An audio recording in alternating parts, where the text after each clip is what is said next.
1 in 3. That's more than all forms of cancer combined. For too long, heart disease and stroke have taken the lives of the women we love. But we're not giving up. Because we have something better. Stronger. More powerful. We have each other. When we come together and go red, the more power we have against our greatest health threat. Visit GoRedForWomen.org today to learn more. Congress is poised to pass a bill to keep AM radio in cars, but time is running out. 82 million Americans risk losing the news, sports, talk, traffic, and vital emergency information they rely on. Text AM to 52886 and tell Congress to pass this bill now. Message and data rates may apply. You may receive up to 4 messages a month, and you may text STOP to stop. This message furnished by the National Association of Broadcasters. Hi, this is Chuck and Mike from the Armstrong Advisory Group. Our guide this month is titled Retirement Tax Efficiency. Mike, when people retire, what are some of the biggest surprises that they receive in the tax department upon retiring? Well, most folks end up avoiding it, but for a lot of people, when it comes to Medicare, there can be a little bit of surprise when it comes to how those premiums get calculated on a year-to-year basis. What types of things can factor into where those premiums end up in any given year? Yeah, so there's something called IRMA, which stands for the Income-Related Monthly Adjustment Amount. And long story short, they base your Medicare premiums on your combined income, but sometimes that you don't really think about items that fall into your income. So let's say you raised your family in this home, and somewhere in the Northeast you end up selling it, and you end up making more than $500,000 on it. Or maybe it's a parent's property or a big stock or a big retirement package. You can actually see your Medicare premiums take a severe adjustment. And that's almost never income that people are thinking about. Like, no, I sold my home. Why should that factor into my Medicare? Well, it can in certain circumstances. And so it is just one area that we look at to say, hey, this is a surprise because it's a tax that nobody faces until they turn 65. Our guide this month is titled Retirement Tax Efficiency, and there are 2 different ways you can request it. The first is by calling 800-393-4001. The second is by going to ArmstrongAdvisory.com. That phone number again is 800-393-4001, or you can request the guide at ArmstrongAdvisory.com. The proceeding was paid for by Armstrong Advisory Group, a registered investment advisor. Nothing in the ad or in any Armstrong guide is specific financial, legal, or tax advice. Consult your own financial, tax, and estate planning advisors before making any investment decisions. Armstrong may contact you to offer investment advisory services. The United States Virgin Islands is the perfect place for your next vacation. Enjoy the sun-splashed beaches on St. Croix, St. Thomas, or St. John, and wake up every day to 75-degree temperatures, sand between your toes, and the finest cuisine anywhere in the Caribbean. The U.S. Virgin Islands is more popular today than it's ever been in its history, making it one of the most popular travel destinations around. This summer, heat is upon us, but the holiday season will be here before you know it. So make your plan to avoid the cold and enjoy the most fantastic spot in the Caribbean. Go to visitusvi.com right now and explore their incredible vacation packages today. Travel to and from New England is simple, and your stay will be hassle-free because this is the American Caribbean. There's no passport needed and no money to exchange. America's Caribbean paradise is waiting for you. Go to visitusvi.com and book your trip right now. That's visitusvi.com. It happens all over Massachusetts.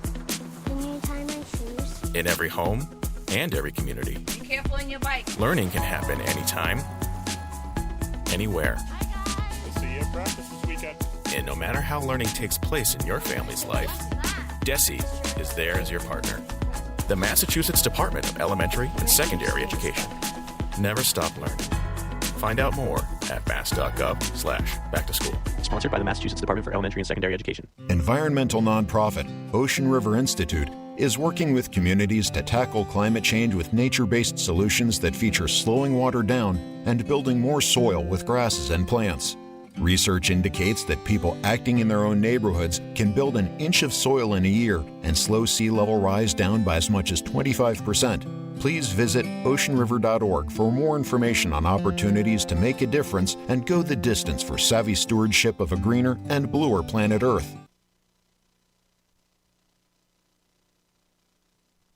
The Financial Exchange is produced by Money Matters Radio and is hosted by employees of the Armstrong Advisory Group, a registered investment advisor that provides investment advisory services. All opinions expressed are solely those of the hosts, do not reflect the opinions of Armstrong Advisory or anyone else, and do not guarantee profit. Investments can lose money. This program does not offer any specific financial or investment advice. Please consult your own financial, tax, and estate planning advisors before making any investment decisions. Armstrong and Money Matters Radio do not compensate each other for referrals and are not affiliated. This is the Financial Exchange with Mike Armstrong and Paul Lane. Your exclusive look at business and financial news affecting your day, your city, your world. Stay informed and up to date about economic and market trends, plus breaking business news every day. The Financial Exchange is a proud partner of the Disabled American Veterans Department of Massachusetts. Help us support our great American heroes by visiting DAV5K.Boston and making a donation today. The DAV 5K Boston is presented by Veterans Development Corporation. This is the Financial Exchange with Mike Armstrong and Paul Lane. Good morning. Welcome to the Financial Exchange.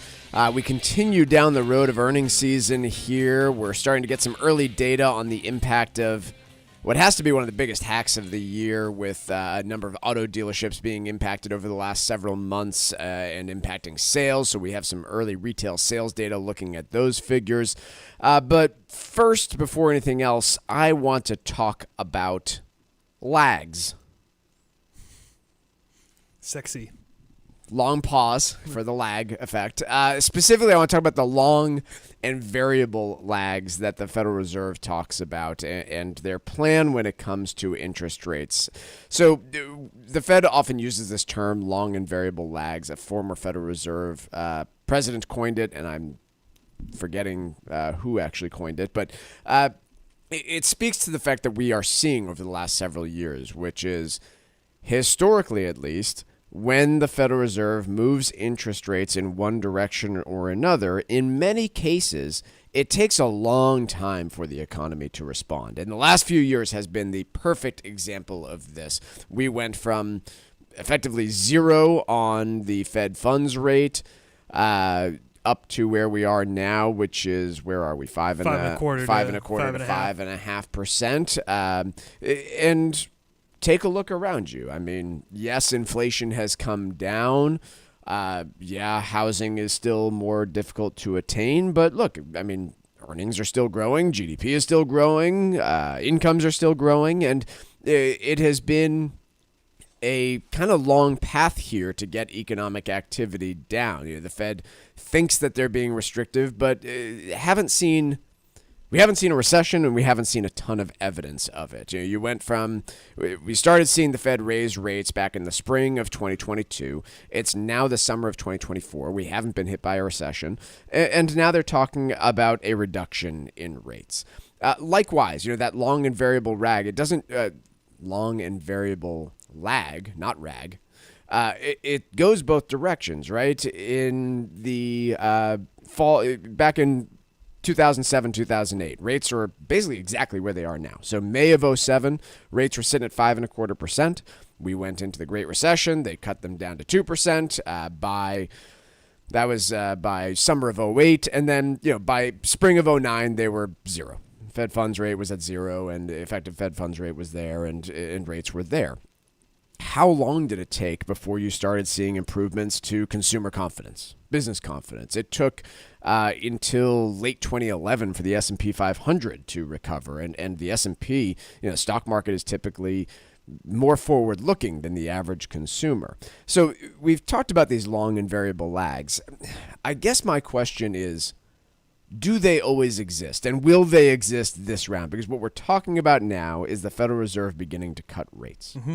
We are probably talking about the September meeting. There is a July 31st meeting, but according to markets at least, not much of a chance of a July 31st. 7% chance that they would cut rates at that meeting. And they've been pretty clear about this, that they don't intend to do so, but they could surprise you, but that's not really been this Federal Reserve's MO, so I suppose that it's more likely that September 18th. And then markets are pricing in 3 cuts. So one cut at September 18th, another cut on November 7th, and another cut on December 18th.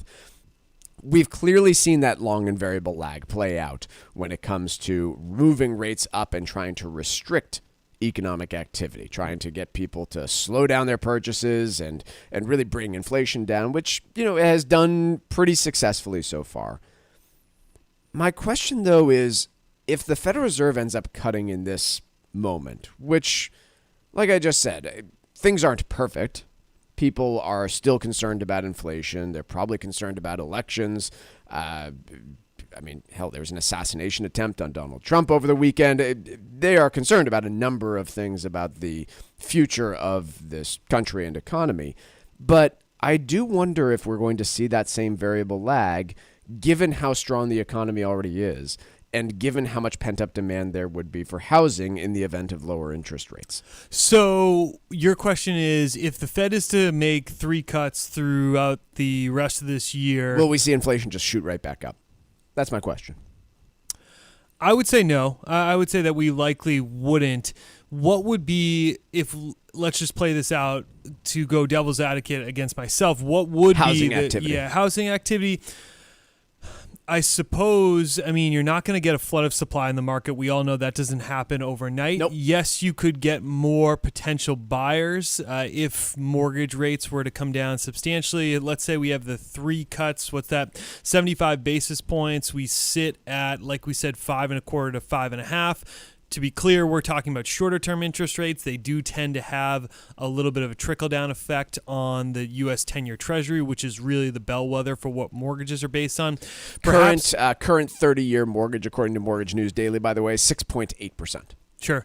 So perhaps if they were to get into the 5.5 range or so after those types of cuts, then perhaps you see more buyers flood the market and a little bit more in the way of housing activity. I just don't know if it's really enough to overstimulate the economy to a point where inflation occurs again. Supply chains were a huge cause of the inflation that we saw. Those have mostly been unwound. It does appear, for the most part, the U.S. consumer has sort of pared down a little bit. Labor market, I won't say is concerning in terms of the weakening, but slowing down a bit. I just don't think that we would get that because, to your point, we're looking at really 2 years to see any impact from when they initially hiked rates.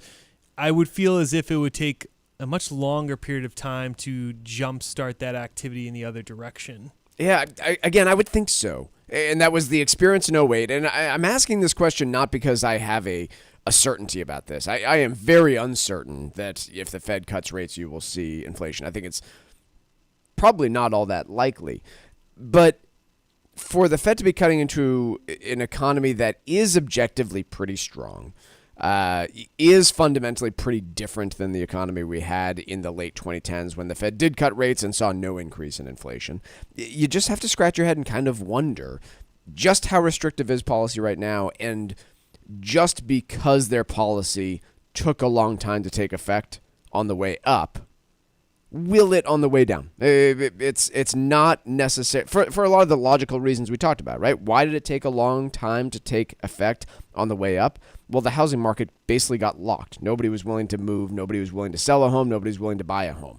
You didn't have that activity, and that in some part brought inflation down, right? You had commodity prices coming down at the same time that you had supply chains getting fixed. There was this long and variable lag because, look, everyone had refinanced their debt over the last several years. Companies had, individuals had. There was not a need to go out there and borrow at these higher elevated rates for a pretty long time. Finally, people were buying cars at these higher rates, and it's starting to impact them a little bit in some of those areas.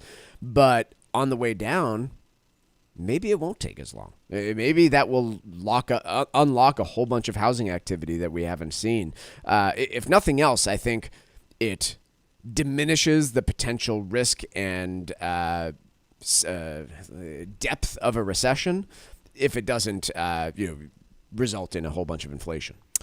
The labor market would be the caveat to your point there, that would be something that would supersede any type of interest rate cuts into triggering a recession. If 100%. we saw that, we're kind of flirting with the SOM rule that we've talked about on the program before, where we've seen employment from its lows over a 3-month average period sitting at about 3.6% last year. over the course of the last 3 months, we've kind of come in averaged around 4%. That's a 0.4% increase. 0.5% is that SOM rule that I'm referencing there, that if unemployment increases by 0.5% over that period of time, that, hey, perhaps you're heading into a recessionary period. Which, again, the weird part about this, and I agree with you, we are very close to triggering this SOM rule, SAHM, which historically has indicated recession. And, again, what's weird about this time? Hasn't been any layoffs. Jobless claims haven't gone up. All the increase in unemployment has just been a bunch of new people entering the labor market and not finding jobs. Right. It's different.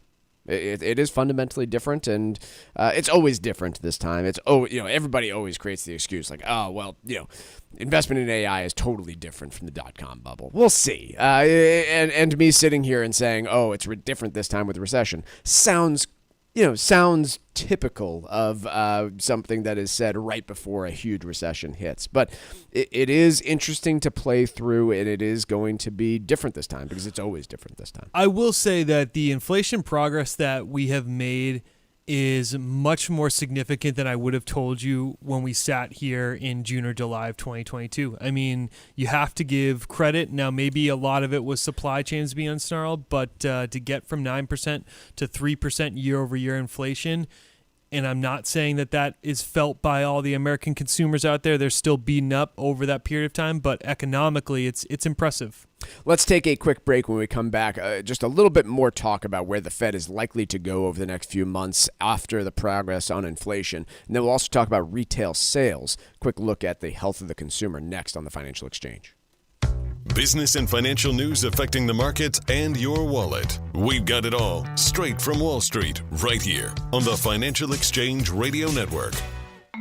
The United States Virgin Islands is the perfect place for your next vacation. Enjoy the sun-splashed beaches on St. Croix, St. Thomas, or St. John, and wake up every day to 75-degree temperatures, sand between your toes, and the finest cuisine anywhere in the Caribbean. The U.S. Virgin Islands is more popular today than it's ever been in its history, making it one of the most popular travel destinations around. This summer, heat is upon us, but the holiday season will be here before you know it. So make your plan to avoid the cold and enjoy the most fantastic spot in the Caribbean. Go to visitusvi.com right now and explore their incredible vacation packages today. Travel to and from New England is simple, and your stay will be hassle-free because this is the American Caribbean. There's no passport needed and no money to exchange. America's Caribbean paradise is waiting for you. Go to visitusvi.com and book your trip right now. That's visitusvi.com. Last year, we introduced you to Mark Vaughter, CEO of Veterans Development Corporation. Mark is a career military man, and we're proud to have him back as the presenting sponsor of the 2024 DAV 5K Boston. I'm a proud member of a military family, including my father, Victor, and my brother, Timmy. Serving my country was one of the greatest achievements of my life, and it's why I choose to give back to this special community. My father built Veterans Development Corporation, and I am honored to continue his legacy of working to help many disabled veterans and their families. It also gives me great pleasure to once again be the presenting sponsor of this year's DAV 5K Boston. I hope that by sharing my story, many other disabled veterans will be able to reach their goals once they conclude their service. Veterans Development Corporation is proud to be the presenting sponsor of this year's DAV 5K, taking place on Saturday, November 9th at Fort Independence in South Boston. To register for this year's race, visit dav5k.boston. Tax-efficient retirement planning starts with taking proactive steps to minimize your tax burden while you still can. Hi, this is Mike Armstrong from the Armstrong Advisory Group, and as you approach retirement, it's crucial to consider the impact of taxes on your future finances. This month, our new guide is called Retirement Tax Efficiency. In it, we cover a variety of key areas from Social Security and life insurance to capital gains tax rates and Medicare brackets. The guide is designed to help you build a solid retirement financial strategy that limits your tax liability. Get your free copy of our new guide, Retirement Tax Efficiency, by calling 800-393-4001. That number again is 800-393-4001, or you can also request the guide online by visiting our website, armstrongadvisory.com. The proceeding was paid for by Armstrong Advisory Group, a registered investment advisor. Nothing in the ad or in any Armstrong guide is specific financial, legal, or tax advice. Consult your own financial, tax, and estate planning advisors before making any investment decisions. Armstrong may contact you to offer investment advisory services. Hey, look. Listen, are you a 50-year-old person looking for term life insurance? Then you need to talk to Bob. Bob specializes in helping people find $1 million or more of term life insurance for a couple of $100 a month. Look, you need to know there's a price war in the term life insurance business, and you may be paying too much. Call Bob, and he'll shop and see how much money he can save you. Look, this could be the last term life insurance policy you ever have. Your rates are guaranteed for the next 20 years. That's right, guaranteed level rates for the next 20 years. And if you're a smoker or your health is not perfect, Bob has great rates for you too. So for $1 million of term life insurance coverage for a couple of $100 a month, call Bob right now. 800-965-7987. 800-965-7987. 800-965-7987. That's 800-965-7987. Paid for by Term Direct.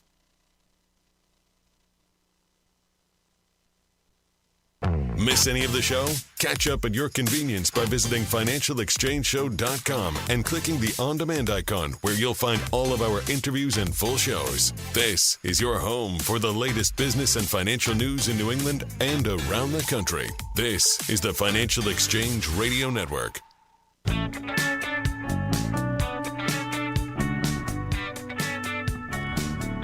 The most recent reading on the Consumer Price Index, which is it's not the Fed's preferred gauge of inflation, but it's the one that everybody talks about. It's the first one that comes out. And generally speaking, you don't see that big of a divergence. In fact, I've got the last 6 months of data between PCE inflation, which is the Fed's preferred measure, and CPI.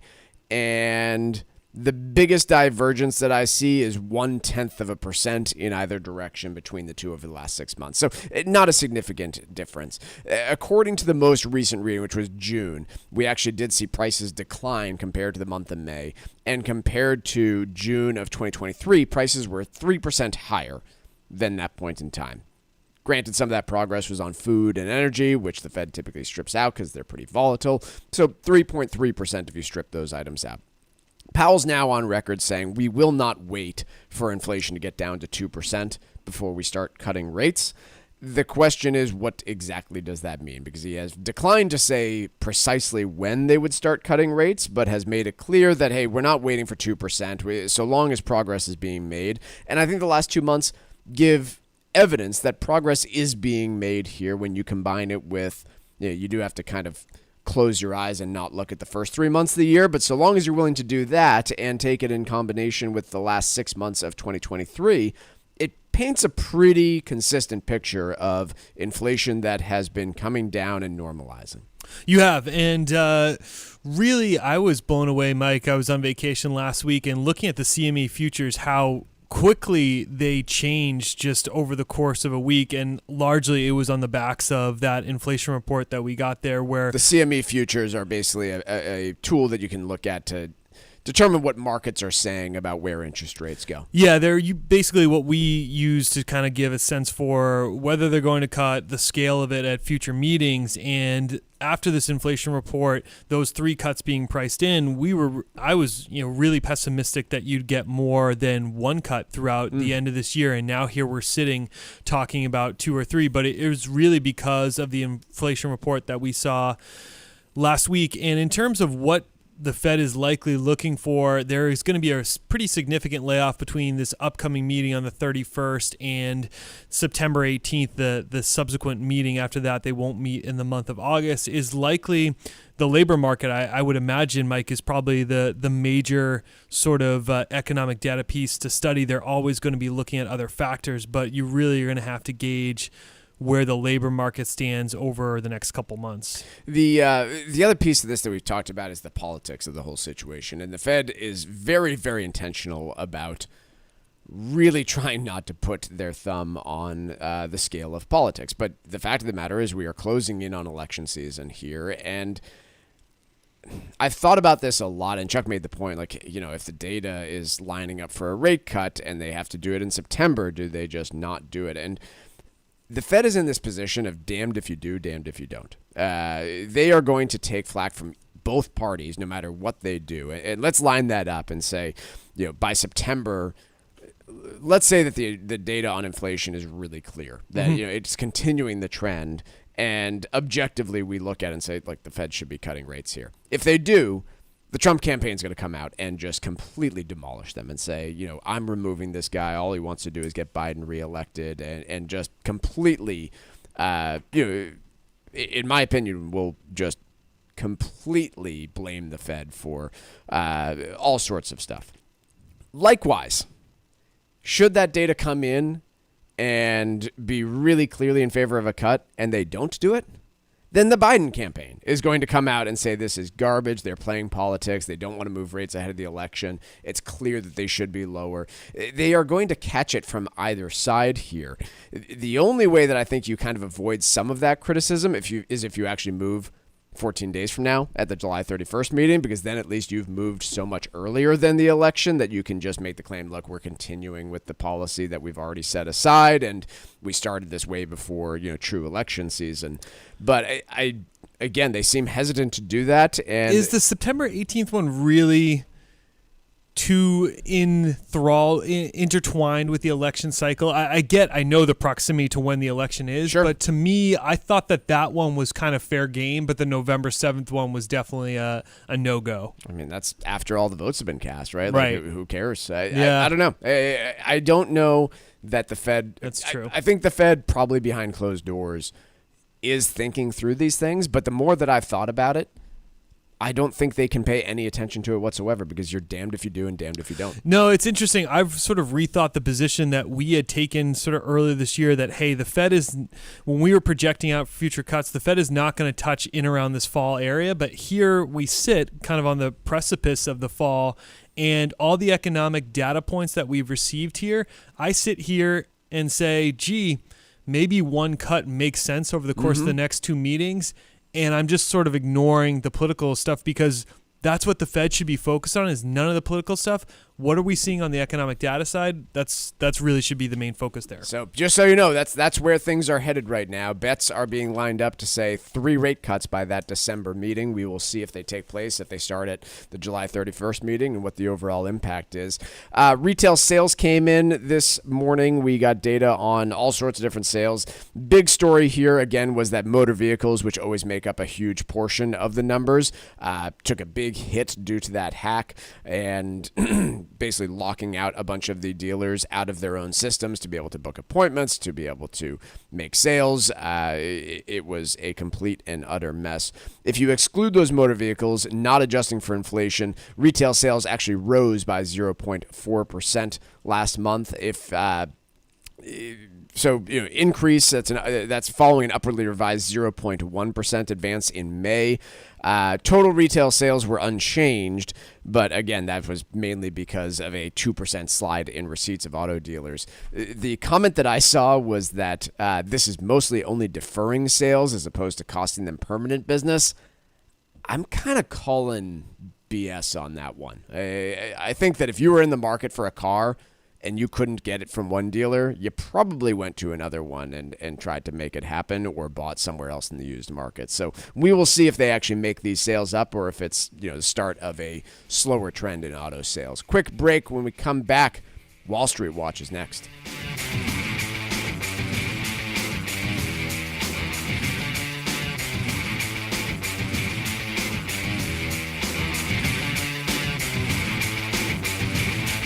Like us on Facebook and follow us on Twitter @TFE Show. Breaking business news is always first, right here on the Financial Exchange Radio Network.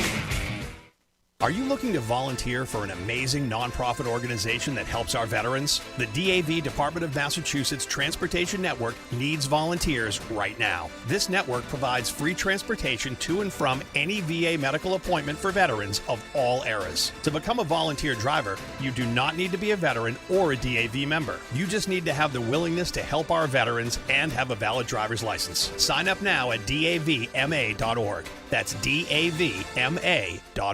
An unexpected nursing home stay can be devastating to your savings. Call Cushing & Dolan today and request their new guide called Last Minute Medicaid Eligibility. Protect your assets from the nursing home and maintain your wealth. Call right now, 866-848-5699. That's 866-848-5699. Or request the guide online by visiting LegalExchangeShow.com. That's LegalExchangeShow.com. The proceeding was paid for and the views expressed are solely those of Cushing & Dolan. Cushing & Dolan and or Armstrong Advisory may contact you offering legal or investment services. Cushing & Dolan and Armstrong Advisory do not endorse each other and are not affiliated. Are you retired like me and you just found out you owe the IRS a ton of money? Well, what would your life be like if they took your retirement savings away from you? They can do it and your property. If you owe the IRS back taxes or you haven't filed in a while, the Tax Relief Line is here to help you. They can stop the IRS from taking your retirement savings. If you qualify, you could have your tax bill reduced to zero. That's right. If you're retired and you owe the IRS a lot in back taxes, you could have your entire tax bill reduced to zero due. The IRS has now hired thousands of new employees, so they're ready to come after you. Don't let them take your retirement savings or property. Make this free call now. 800-251-2153. 800-251-2153. 800-251-2153. That's 800-251-2153. The United States Virgin Islands is the perfect place for your next vacation. Enjoy the sun-splashed beaches on St. Croix, St. Thomas, or St. John, and wake up every day to 75-degree temperatures, sand between your toes, and the finest cuisine anywhere in the Caribbean. The U.S. Virgin Islands is more popular today than it's ever been in its history, making it one of the most popular travel destinations around.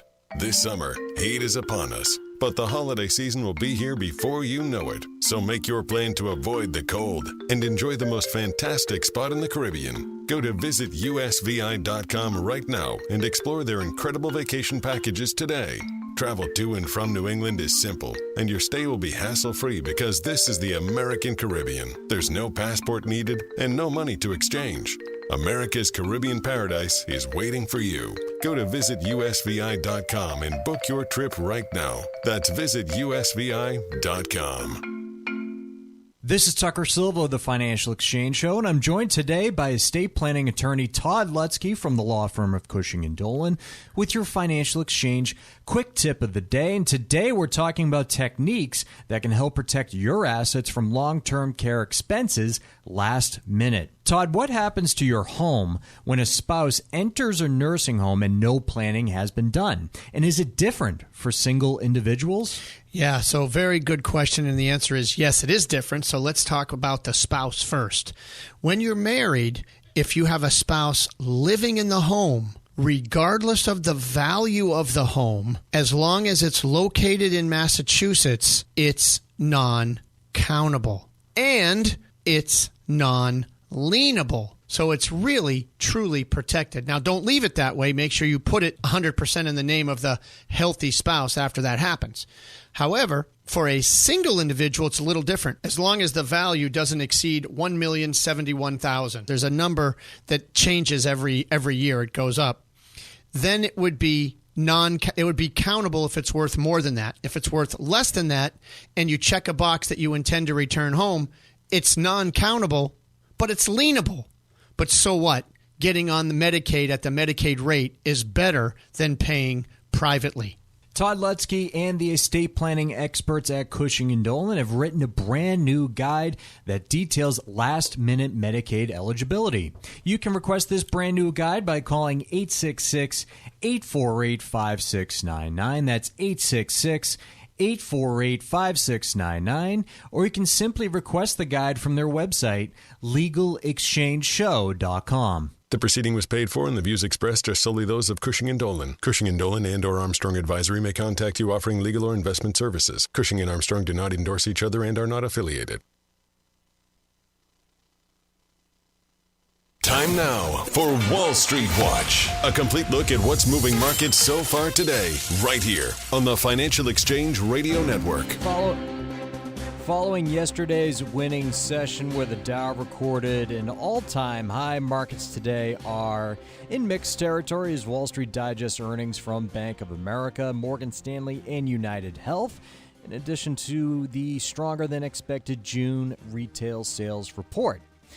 At the moment, the Dow is up by 1 1/3% or 536 points. S&P 500 is up by 1/4% or 14 points, and the Nasdaq pulling back a little bit, down by 38 points. Russell 2000 extending its rally, now up nearly 2% on the day. 10-year Treasury yield down by 2 basis points at 4.20%, and crude oil down 1.5%, trading at $80.67 a barrel. Bank of America shares up by over 4% after the bank posted better than expected second quarter results on rising investment banking and asset management fees. The bank also said profits slipped 6.9% from a year ago as the company's net interest income declined amid higher interest rates. Meanwhile, Morgan Stanley up by 1.5% after also beating second quarter estimates due to stronger trading performance and investment banking, while its profit jumped 41% from a year ago. Outside of banks, United Health also reported second quarter earnings this morning, posting a decline in earnings following February's cyber attack. The country's largest health insurer also slashed its profit view for the year. Revenue and earnings did, however, beat street forecasts. That stock up by 5%. Elsewhere, shares in Match Group jumping by 7% following news that activist investor Starboard Value has acquired a roughly 6.5% stake in the parent company of Tinder. Starboard is calling for the online dating firm to improve its growth and profitability, and Shopify up by 5% after Bank of America upgraded the stock to buy from neutral, citing revenue growth and healthy margin expansion. I'm Tucker Silva, and that's Wall Street Watch. As Tucker was mentioning, earnings season is continuing here this morning. Before the bell, we had United Health, Bank of America, Morgan Stanley, PNC, State Street all reporting. After the bell, Charles Schwab is reporting. Tomorrow, let's just go through the rest of the week here. We have got ASML will be reporting, Johnson & Johnson, some companies that I haven't heard of, and U.S. Bancorp all reporting before the bell. Thursday, Taiwan Semi is reporting after the bell, Netflix after the bell, so the big first kickoff of tech earnings will come from Netflix there.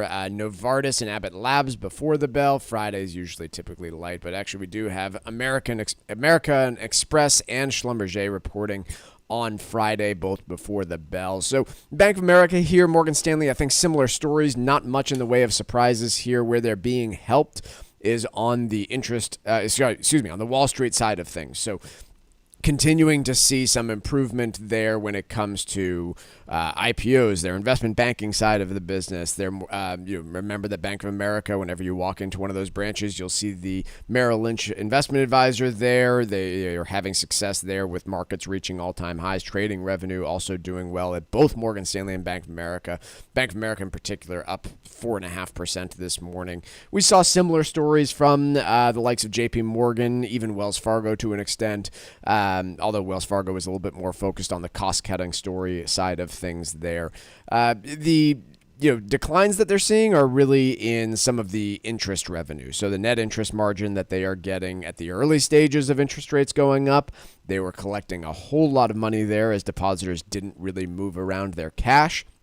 Few years later, not quite as common for a depositor at Bank of America to be sitting on $100,000 getting 0% interest anymore, and so I think they're experiencing some of that at the moment. That combined with the fact that you have a weaker lending market in general, that's the real crux of the Fed raising rates, is to slow down lending activity. And so as a result, you've seen that trickle-down effect to net interest income on Bank of America, though it appears as if this second quarter was truly the trough, that it is going to turn around a little bit for them. But yes, I would echo your sentiments, Mike. Really, the recurring themes of all the big banks is increased revenue from investment banking and asset management fees. Asset management fees are because markets have gone up. So as a result, the percentage being assessed to investment accounts is a higher number. And then investment banking revenue is backed on this idea that more mergers, refinancing debt, and issuance of stock. That seems to be really the core theme for the early bank earnings that we've seen over the last week or so here. So like I said, for the time being, it's mainly bank earnings.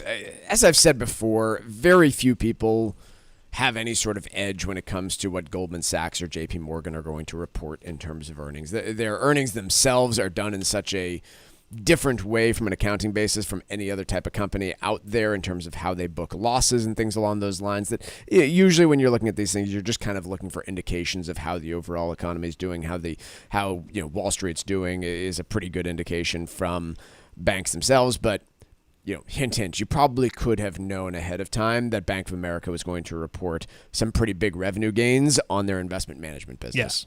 Right. Markets are at all-time highs. No kidding. The story from the Wall Street Journal today is about our sovereign debt, the Treasury market in particular. And here was the narrative that took place in the summer and fall of last year. You saw a sharp sell-off in Treasuries, which followed an increase in the Treasury Department's borrowing estimates. So effectively, the Treasury Department came out and said, hey, we're going to have to borrow a whole bunch more money because look at all this government spending, and the demand isn't quite there. So the yield on the 10-year Treasury note shot up to around 5%. All sorts of articles being written about how finally deficits are catching up with us, and look out, rates are going to go even higher because of this. People aren't willing to buy U.S. government debt. Turned out all that was overblown because rates, cratered back down as soon as inflation started looking like it was coming off, and you saw it hit. How low did the 10-year get at the end of last year? I think it was in below 4% for a period of time, maybe 3.5% range. I want to say maybe 3.75, but we'll look that up there. And so, I think there's a lot of people kind of scratching their heads saying, at what point do investors start worrying about the total debt burden of the United States? Because I think the clear story right now is that they haven't. You've seen tremendous increases in borrowing by Congress, by our elected officials. You've seen no effort on either side of the political spectrum to address growing deficits or even express any real concern about them. And yet markets are keeping up with the purchases, and clearly still a lot of demand for what has been seen over the years as the risk-free asset, U.S. Treasuries. The Treasury market, unlike the stock market, which we talk about so much on this program, moves a lot slower in terms of the trends and the impact. It's a much more slower grind than the day-to-day of the U.S. stock market, which will react very quickly to any changes in economic conditions, but continues to be a huge worry of mine, Mike, from a longer-term perspective. The fiscal deficit for this country in 2024 is going to come in around $1.9 trillion.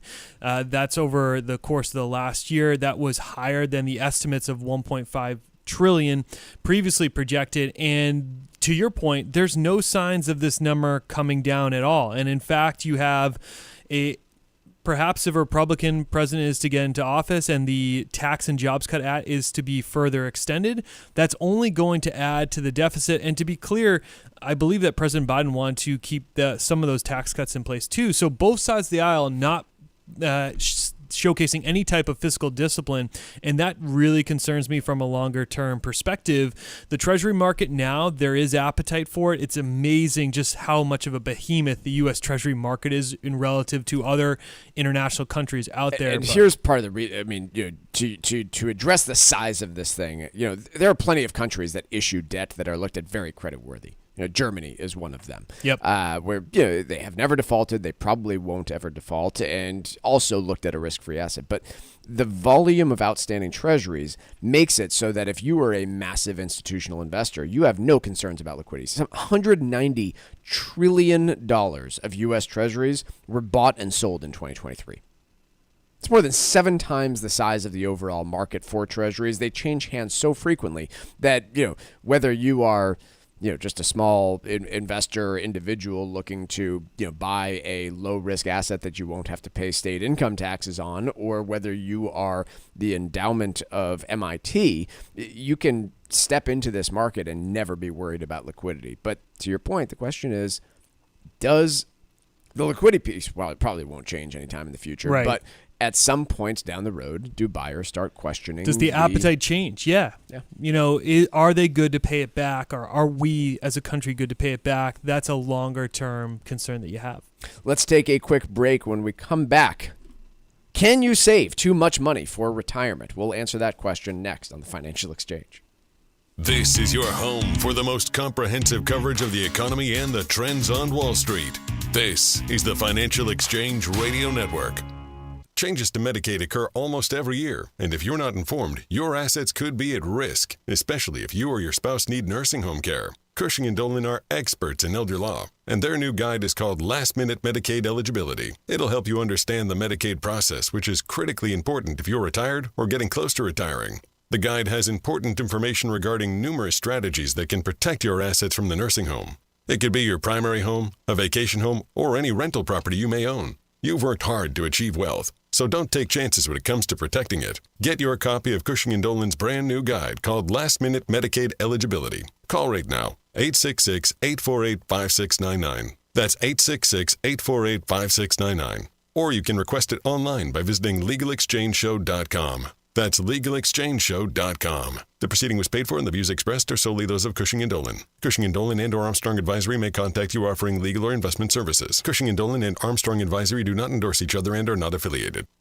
Many of us have retirement savings that are held in tax-deferred accounts like 401ks and traditional IRAs. Hi, this is Chuck Zada from the Armstrong Advisory Group. A heavy reliance on tax-deferred savings has significant implications, such as facing large tax bills during retirement. If you've been diligent about saving money, you might find yourself in the same situation after you retire. Our new guide this month is called Retirement Tax Efficiency. It outlines ways to develop a plan that helps you manage your retirement income and limit your tax liability, putting you in a more advantageous position for a secure financial future. Get your free copy today by calling 800-393-4001. That's 800-393-4001. And you can also request the guide online at armstrongadvisory.com. The proceeding was paid for by Armstrong Advisory Group, a registered investment advisor. Nothing in the ad or in any Armstrong guide is specific financial, legal, or tax advice. Consult your own financial, tax, and estate planning advisors before making any investment decisions. Armstrong may contact you to offer investment advisory services. The United States Virgin Islands is the perfect place for your next vacation. Enjoy the sun-splashed beaches on St. Croix, St. Thomas, or St. John, and wake up every day to 75-degree temperatures, sand between your toes, and the finest cuisine anywhere in the Caribbean. The U.S. Virgin Islands is more popular today than it's ever been in its history, making it one of the most popular travel destinations around. This summer, heat is upon us, but the holiday season will be here before you know it. So make your plan to avoid the cold and enjoy the most fantastic spot in the Caribbean. Go to visitusvi.com right now and explore their incredible vacation packages today. Travel to and from New England is simple, and your stay will be hassle-free because this is the American Caribbean. There's no passport needed and no money to exchange.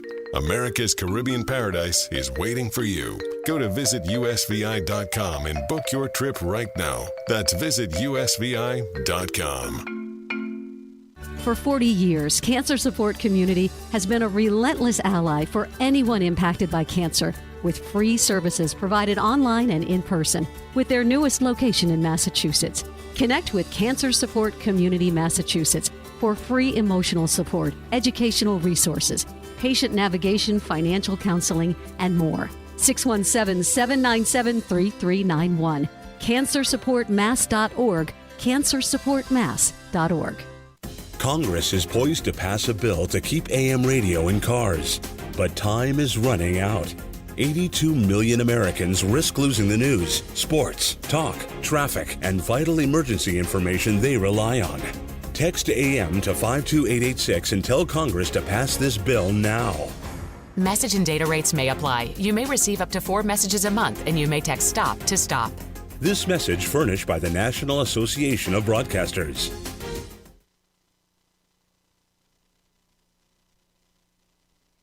The Financial Exchange streams live on YouTube.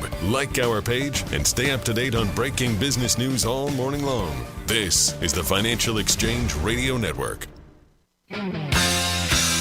This segment of the Financial Exchange is brought to you in part by the U.S. Virgin Islands Department of Tourism. The U.S. Virgin Islands is the perfect destination for your next vacation. Enjoy St. Croix, St. Thomas, or St. John, and enjoy pristine beaches, world-class dining, and fall naturally in rhythm with the heartbeat of the islands. There's no passport required or money to exchange. Go to visitusvi.com and book your trip today. That's visitusvi.com. Paul, Allison Schrager is a columnist for Bloomberg, asks, or tells, yes, you can save too much for retirement. Let me ask you, I can think of circumstances where you may save too much for retirement. It's certainly not the average experience, though. No, it's definitely not. Allison is trying to fill up some middle of July fodder here with this headline, and also tipped her hand that she started saving for retirement at age 30. So this conveniently kind of plays into her story, where oftentimes it is to a beat of the drum that you should enroll in your 401k immediately at work, and all of those who beat that drum are accurate or are correct in my opinion. But I will side with her here on one point, that there is a little bit, not a danger, but perhaps a misnomer about overloading your 401k or retirement account. And I've had this question because of the taxation that comes with future withdrawals down the road. So 401ks are fantastic because I think they keep ourselves from damaging ourselves. Basically, I mean that if you have money in your bank account, you are more likely to spend that. Yep.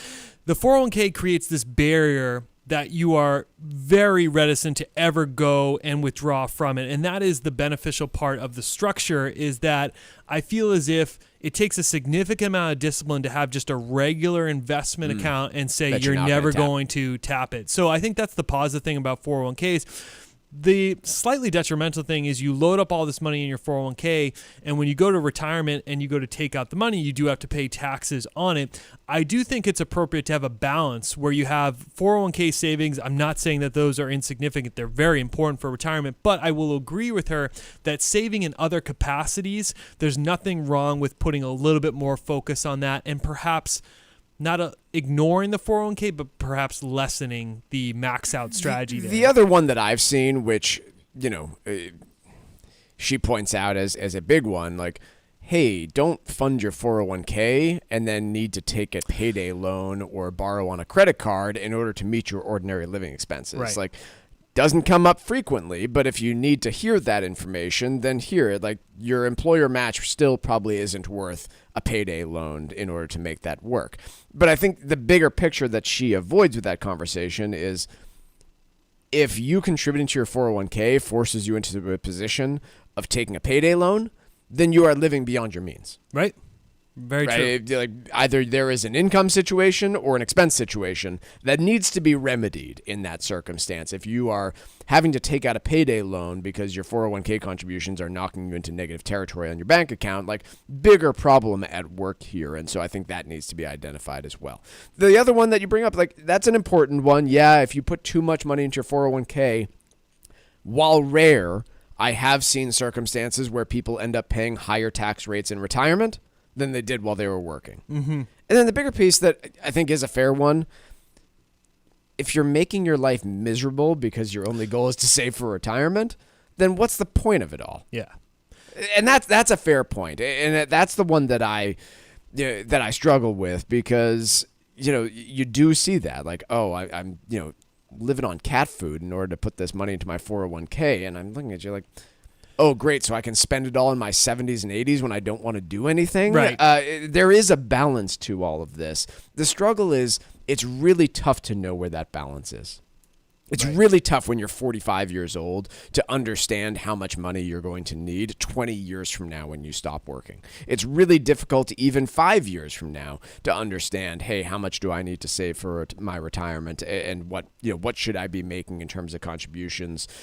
Should it be going into traditional Roth, or should I be building up that savings bucket? And so my point with all of this would be, if you're finding yourself in a position where you're making yourself miserable in order to save for retirement, oftentimes that misery or that stress is coming from a place of not fundamentally understanding where you need to get to and what you need to do to get there. And so if you haven't built yourself out a plan of how I am going to get there, how I'm going to achieve these objectives, and how my workplace retirement plan or any other bucket money is going to help me or hinder me getting there, call the folks at Armstrong Advisory Group. We provide fiduciary advice to help you get to retirement and build out a coherent and easy to understand playbook for what you need to do to get there. if you have questions along those lines, if you want to sit down and speak with one of the folks at the Armstrong Advisory Group, call us at 800-393-4001. Once again, that's the number for the Armstrong Advisory Group, 800-393-4001. The proceeding was paid for by Armstrong Advisory Group, a registered investment advisor. Nothing in the ad or in any Armstrong guide is specific financial, legal, or tax advice. Consult your own financial, tax, and estate planning advisors before making any investment decisions. Armstrong may contact you to offer investment advisory services. Well, Paul, speaking of that barrier to entry that you were talking about when it comes to your retirement plan, the IRS just made it easier to tap your 401k. What did they do? You are now eligible, Mike, to take out $1,000 for self-defined emergency situations. So if there's a big Patriots game and you want to throw a $1,000 bet on it, no, I'm just kidding. Sounds like an emergency. You're able to take out that money without penalty. So typically when you withdraw from your 401k prior to the age of 59 and a half, you have to pay taxes plus a 10% penalty. Now in these scenarios, you are just able to take out the $1,000 without that 10% penalty. This was instituted back in 2022 for a brief period of time, but now they've broadened the use of this emergency withdrawal provision that used to be specific to very distinct hardships. This $1,000 one is kind of pretty broad. When you see fit. Medical care, funeral expenses, auto repairs, and then a catch-all, quote, any other necessary emergency personal expenses. You could just start with that, I think. Yeah, that would be the easiest place. A few other caveats here. You're allowed to put the money back. If you don't put the money back, then you can only do one of these every 3 years. Otherwise, you're able to do one only once per year. Right. And furthermore, 401ks don't have to let you do it. Some of them have begun implementing this, but not all of them, and they're not required to. So again, one per year. If you have a small account balance, you can't withdraw that balance down below $1,000. A lot of caveats to all of this, but a good thing for people to know if they are stuck in one of those emergencies, and hopefully a true emergency rather than Paul needing to place a bet on the Pats game. I'm not saying I would do it. That's exactly what you were saying, Paul. Quick break, but a lot more to cover in the second hour of the Financial Exchange. We will be right back.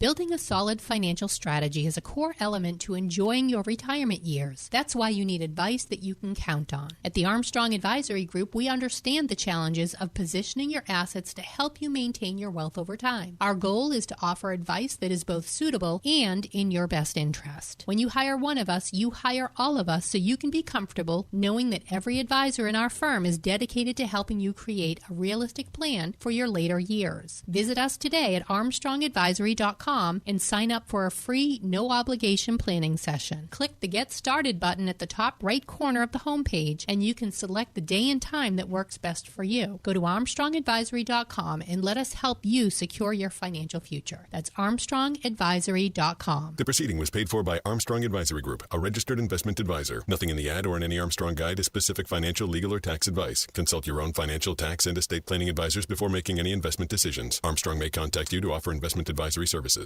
Are you retired like me and you just found out you owe the IRS a ton of money? Well, what would your life be like if they took your retirement savings away from you? They can do it and your property. If you owe the IRS back taxes or you haven't filed in a while, the Tax Relief Line is here to help you. They can stop the IRS from taking your retirement savings. If you qualify, you could have your tax bill reduced to zero. That's right. If you're retired and you owe the IRS a lot in back taxes, you could have your entire tax bill reduced to zero due. The IRS has now hired thousands of new employees, so they're ready to come after you. Don't let them take your retirement savings or property. Make this free call now. 800-251-2153. 800-251-2153. 800-251-2153. That's 800-251-2153. For 40 years, Cancer Support Community has been a relentless ally for anyone impacted by cancer, with free services provided online and in person, with their newest location in Massachusetts. Connect with Cancer Support Community Massachusetts for free emotional support, educational resources, patient navigation, financial counseling, and more. 617-797-3391. CancerSupportMass.org. CancerSupportMass.org. This is the Money Matters Radio Network, WBNW 1120 AM and W275 CM FM, Concord, Boston. The Money Matters Radio Network.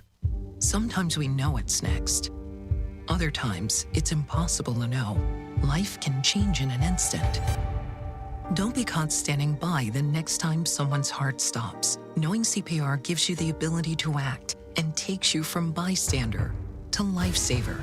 CPR is a life-saving skill. Join the nation of lifesavers today by learning CPR at heart.org/nation. National support for CPR education provided by Elevance Health Foundation. Hi, this is Chuck and Mike from the Armstrong Advisory Group, and our guide this month is all about retirement tax efficiency. Mike, let's go through some of these items that people typically hit in retirement as key drivers of income.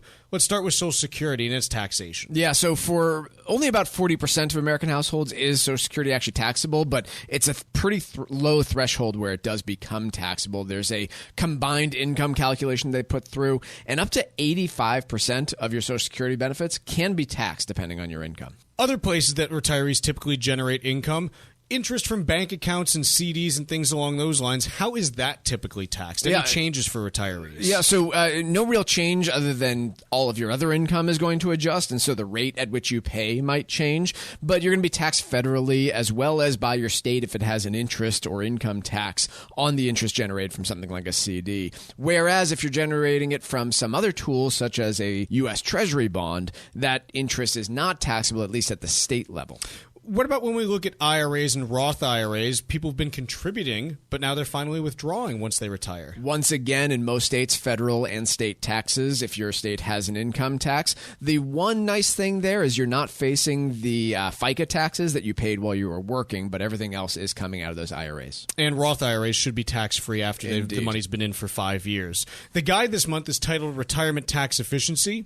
2 different ways to request it. First, by calling 800-393-4001. Second way is by visiting ArmstrongAdvisory.com. That number again is 800-393-4001, or visit ArmstrongAdvisory.com. The proceeding was paid for by Armstrong Advisory Group, a registered investment advisor. Nothing in the ad or in any Armstrong guide is specific financial, legal, or tax advice. Consult your own financial, tax, and estate planning advisors before making any investment decisions. Armstrong may contact you to offer investment advisory services. Changes to Medicaid occur almost every year, and if you're not informed, your assets could be at risk, especially if you or your spouse need nursing home care. Cushing & Dolan are experts in elder law, and their new guide is called Last Minute Medicaid Eligibility. It'll help you understand the Medicaid process, which is critically important if you're retired or getting close to retiring. The guide has important information regarding numerous strategies that can protect your assets from the nursing home. It could be your primary home, a vacation home, or any rental property you may own. You've worked hard to achieve wealth, so don't take chances when it comes to protecting it. Get your copy of Cushing & Dolan's brand new guide called Last Minute Medicaid Eligibility. Call right now, 866-848-5699. That's 866-848-5699. Or you can request it online by visiting LegalExchangeShow.com. That's LegalExchangeShow.com. The proceeding was paid for, and the views expressed are solely those of Cushing & Dolan. Cushing & Dolan and or Armstrong Advisory may contact you offering legal or investment services. Cushing & Dolan and Armstrong Advisory do not endorse each other and are not affiliated. The United States Virgin Islands is the perfect place for your next vacation. Enjoy the sun-splashed beaches on St. Croix, St. Thomas, or St. John, and wake up every day to 75-degree temperatures, sand between your toes, and the finest cuisine anywhere in the Caribbean. The U.S. Virgin Islands is more popular today than it's ever been in its history, making it one of the most popular travel destinations around. This summer, heat is upon us, but the holiday season will be here before you know it. So make your plan to avoid the cold and enjoy the most fantastic spot in the Caribbean. Go to visitusvi.com right now and explore their incredible vacation packages today. Travel to and from New England is simple, and your stay will be hassle-free because this is the American Caribbean. There's no passport needed and no money to exchange. America's Caribbean paradise is waiting for you. Go to visitusvi.com and book your trip right now. That's visitusvi.com. Hi, I'm Lisa Hughes. This Veterans Day weekend, help honor all who've served our country and join WBZ for the annual DAV 5K, a run or walk to support disabled vets here in Massachusetts with housing, transportation, and other critical support. Saturday, November 9th at DCR's Castle Island in South Boston. Let's thank all who have sacrificed for our freedom and help our heroes on their road to recovery. Visit DAV5K.Boston to register or donate today. The DAV 5K Boston is presented by Veterans Development Corporation. Are you looking to volunteer for an amazing nonprofit organization that helps our veterans? The DAV Department of Massachusetts Transportation Network needs volunteers right now. This network provides free transportation to and from any VA medical appointment for veterans of all eras. To become a volunteer driver, you do not need to be a veteran or a DAV member. You just need to have the willingness to help our veterans and have a valid driver's license. Sign up now at davma.org. That's davma.org.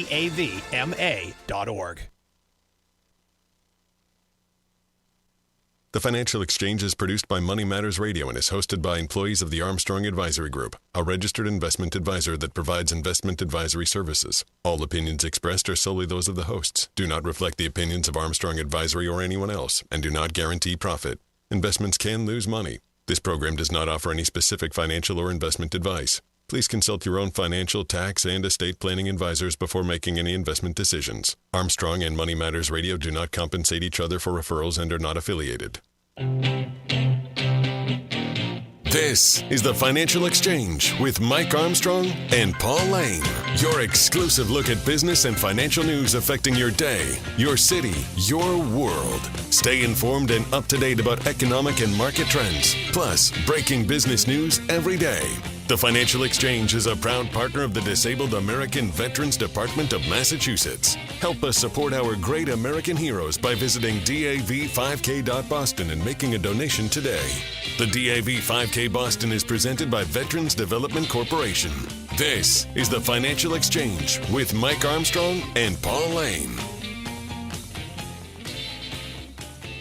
Welcome back to the Financial Exchange. It is Mike Armstrong, Paul Lane, and Tucker Silva with you on a Retail Sales Tuesday, which showed a pretty steady increase in retail sales so long as you're willing to throw auto sales out the window for the last month because, well, there weren't a whole lot of auto sales going on when every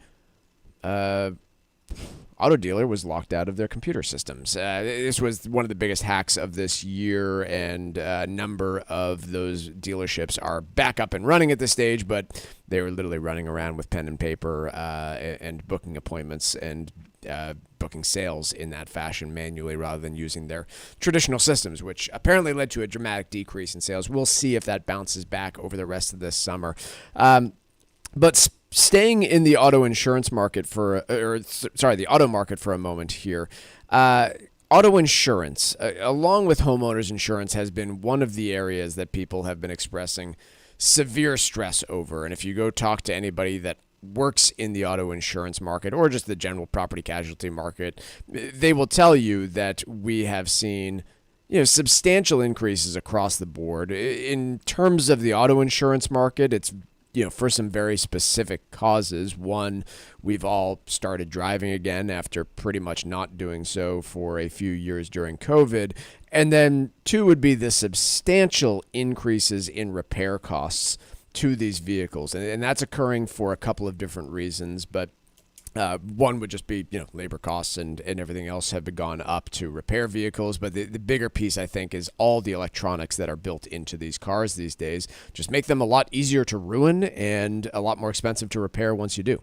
No, I found myself, Mike, driving around in cars now thinking a lot more about all the sensors that we probably take for granted or the amount of chips that are probably within our cars, whether it's the lane detection where a car is coming up the other way, the backup camera that you have. There's just so many more of these now than there were previously, and as a result, it makes it a lot more expensive when you get into some sort of accident to fix them. To your point, the price increases, though, that consumers have seen, this, to me, Mike, along with homeowners, is probably the thing that I hear the most from clients when I meet with them, just complaining about how just absorbent the increases have been in this space. It's really the most recurring one. You're seeing now a 12% increase according to Bank Rate of about $2,300 for a policy nationwide. That's up from 7% in the year prior. So a 7% increase followed by 12% year-over-year increase nationally. And to pull a different data point, I'm taking a look at the Bureau of Labor Statistics CPI report. According to that CPI report in the month of June, motor vehicle insurance was up 19.5% over the last 12 months. Massive increase in costs there. And I learned something a little bit new today about motor vehicle insurance. There is a growing popular plan out there, which is a pay-per-mile program. These are offered by, according to the Wall Street Journal, offered by Allstate, Nationwide, USAA, among others. And, as an example here, you would have a policy with a base monthly rate of, say, $35 and then 6 cents for each mile you drive. So at 400 miles a month, that's $59, which, seems maybe perhaps reasonable in some cases. Generally speaking, a few people looked at this and said, look, if you're driving more than 4,000 miles a year, probably is not going to make sense to you. But there is a big additional caveat to taking a policy like that, which is if you're going to have one of these, the insurer needs to measure the miles that you drive. The way they do that is not by having you take a picture of the odometer once a year, just so you know. The way they do this is they actually put a device in your car or make you download an application on your phone, or they find some way of doing this. And we've talked about this before, but insurance companies are just another area that want access to your data. Mm-hmm. And this is a way of doing so. And I'm not surprised that some of these policies are quite attractive and cheap. Is let's say they're going to put an app on your phone to track how many miles you drive. Undoubtedly, that application itself is going to gather some other information. Do you drive in safe neighborhoods? How quickly do you brake? How often do you brake quickly? How many things, they're going to... How fast do you go?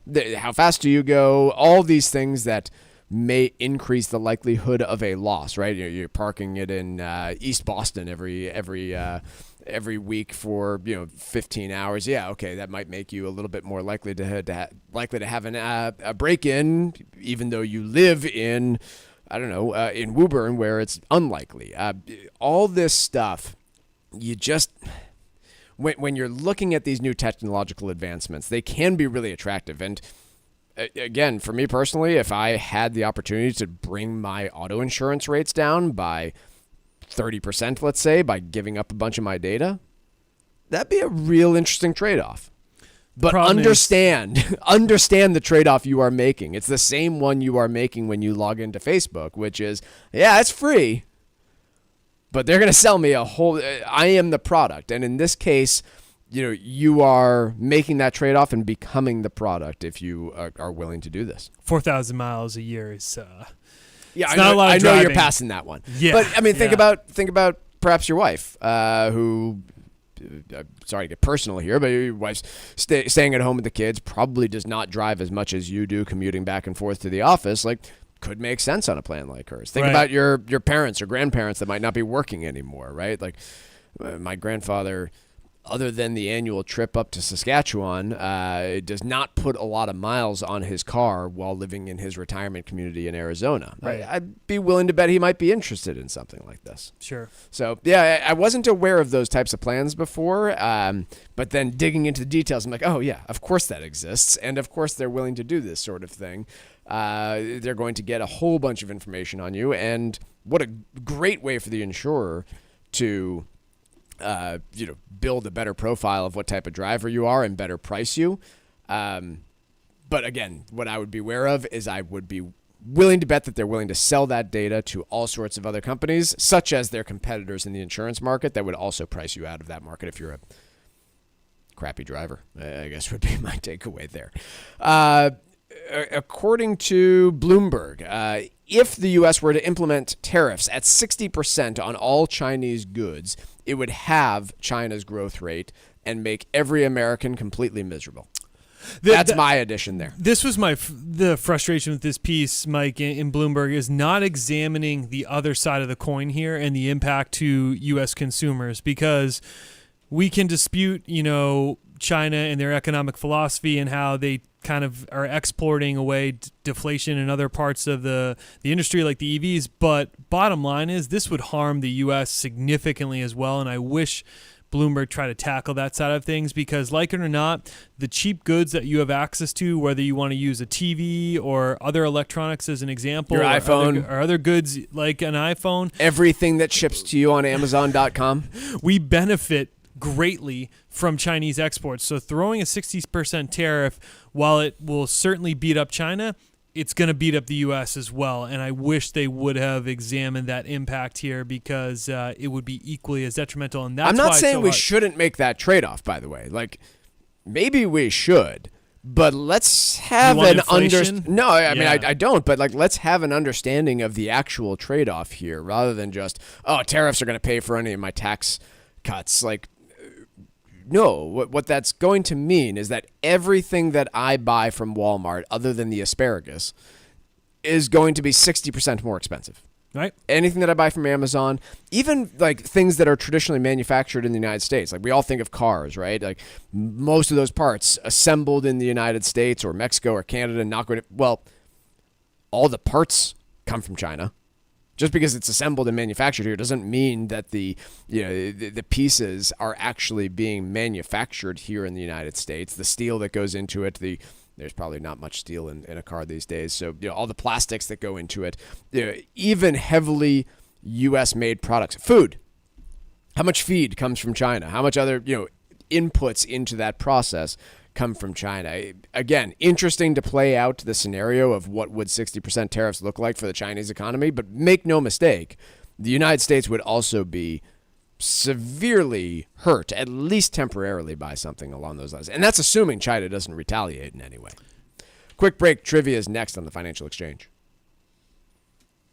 Tune in for Trivia, brought to you by Applebee's. Every day at 11:20 for your chance to win cool prizes. Text us at 617-362-1385 and use keyword Applebee's. Complete rules are available at financialexchangeshow.com. This is the Financial Exchange Radio Network. Hi, I'm Lisa Hughes. This Veterans Day weekend, help honor all who have served our country and join WBZ for the annual DAV 5K, a run or walk to support disabled vets here in Massachusetts, with housing, transportation, and other critical support.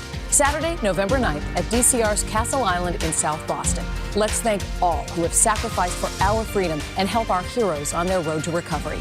Visit DAV5K.Boston to register or donate today. The DAV 5K Boston is presented by Veterans Development Corporation. An unexpected nursing home stay can be devastating to your savings. Call Cushing & Dolan today and request their new guide called Last Minute Medicaid Eligibility. Protect your assets from the nursing home and maintain your wealth. Call right now. 866-848-5699. That's 866-848-5699. Or request the guide online by visiting LegalExchangeShow.com. That's LegalExchangeShow.com. The proceeding was paid for and the views expressed are solely those of Cushing & Dolan. Cushing & Dolan and or Armstrong Advisory may contact you offering legal or investment services. Cushing & Dolan and Armstrong Advisory do not endorse each other and are not affiliated.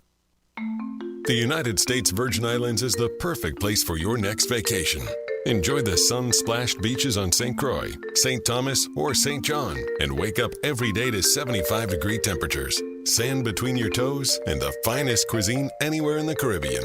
The U.S. Virgin Islands is more popular today than it's ever been in its history, making it one of the most popular travel destinations around.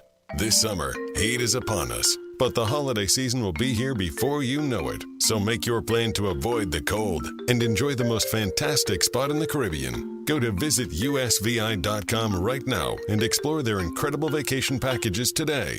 Travel to and from New England is simple, and your stay will be hassle-free because this is the American Caribbean. There's no passport needed and no money to exchange.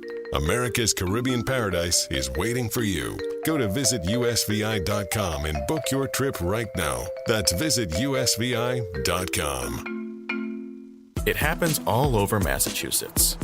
Can you tie my shoes? In every home and every community. Be careful on your bike. Learning can happen anytime, anywhere. We'll see you at practice this weekend. And no matter how learning takes place in your family's life, DESE is there as your partner. The Massachusetts Department of Elementary and Secondary Education. Never stop learning. Find out more at mass.gov/back-to-school. Sponsored by the Massachusetts Department for Elementary and Secondary Education. Despite overwhelming support from Democrats and Republicans, time is running out for Congress to pass the AM Radio for Every Vehicle Act, which will keep AM radio in cars. Text AM to 52886 and ask Congress to bring this bill to a vote now. AM radio is too important to let this moment pass us by. Message and data rates may apply. You may receive up to 4 messages a month, and you may text STOP to stop. This message furnished by the National Association of Broadcasters. We are the Debt Destroyer Network. Any debt you have, credit card, tax, student loan debt, call now for free information that helps you destroy your debt. It's great advice. Plus, when you make this free call now, we have Debt Destroyer experts ready to help. They can show you how to destroy your debt and get your life back on track. Debt problems don't have to be overwhelming. You can live stress-free and debt-free. Credit cards, medical bills, IRS tax problems, even student loan debt. Learn about free programs offered by the credit card companies, hospitals, and even the government that can help slash your debt. Call the Debt Destroyer now for free information. Call now. 800-430-8804. 800-430-8804. 800-430-8804. Again, that's 800-430-8804.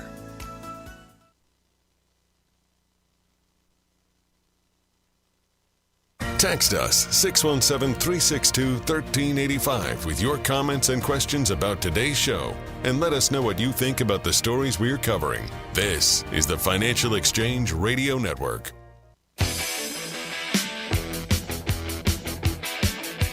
Trivia brought to you by Applebee's. Take your friends or family to any area Applebee's and enjoy half-price late-night appetizers after 9 p.m., including boneless wings, spinach and artichoke dip, and warm pretzels dipped in beer cheese. And don't forget to join Club Applebee's to enjoy exclusive deals and specials. You'll get a free appetizer just for signing up. Now, that's eating good in the neighborhood, void where prohibited. Dine in only. More Olympic trivia for you today. Leading up to the 1992 Summer Olympics in Barcelona, Reebok had an advertising campaign featuring 2 American athletes who were favored to win medals.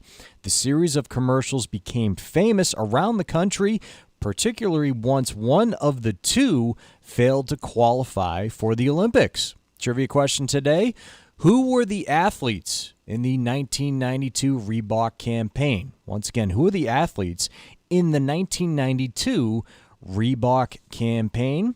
Be the second person to text us at 617-362-1385 with the correct answer.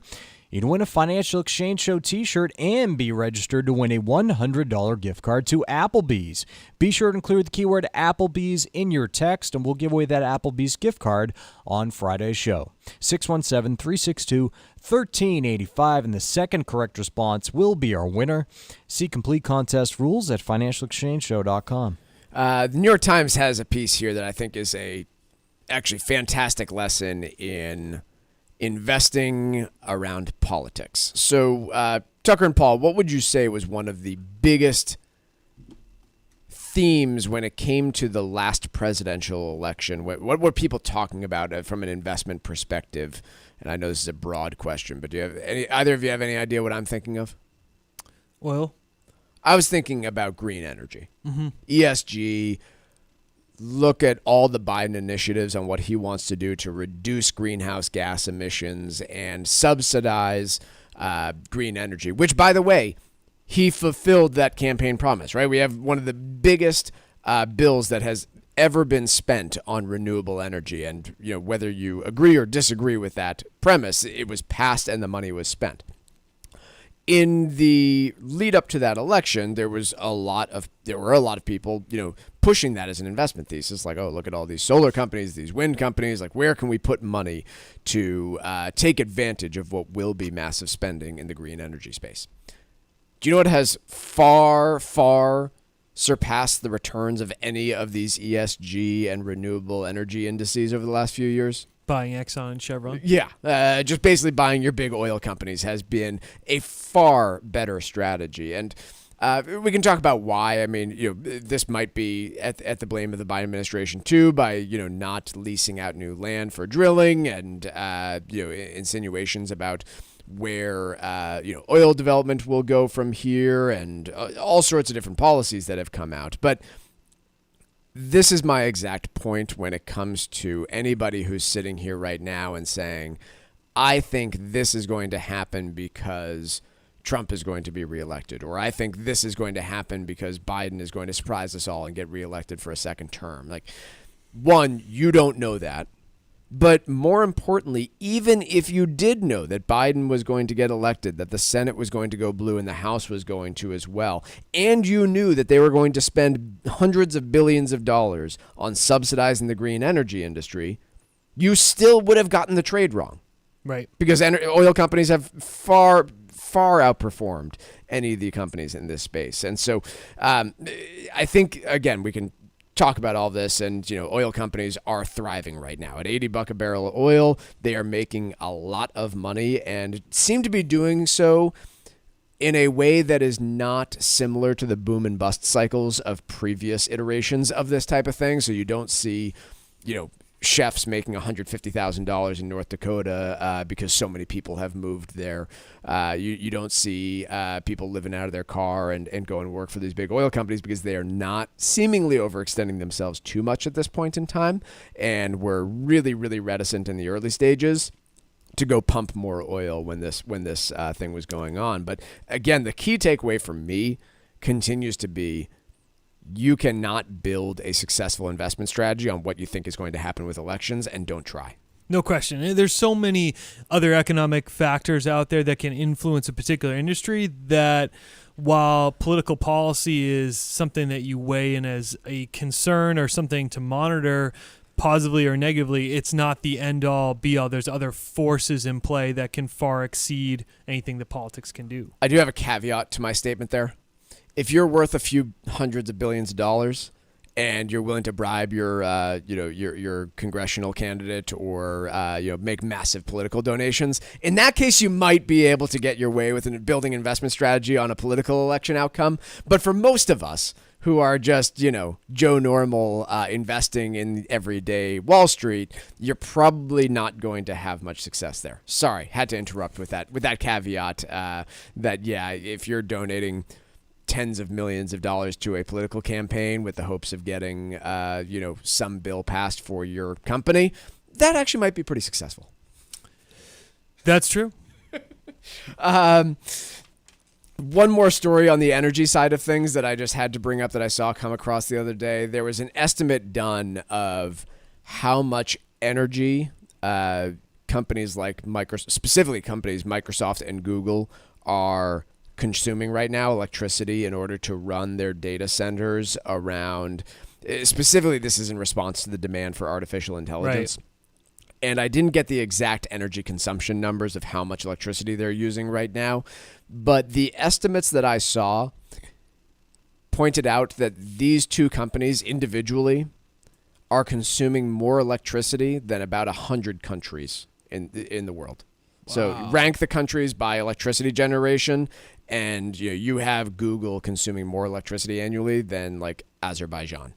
And several, again, not Germany, not the United States, not China, but, fairly decent-sized countries out there, like 100 countries, are utilizing less electricity every year than these two individually, which, the other side of this, I haven't looked recently, but you think about all of the ESG funds that placed companies like this towards the top of the list of companies that they put in there because they did have their own going green plans and all of these things that they would put them into the category of fitting the filters on ESG.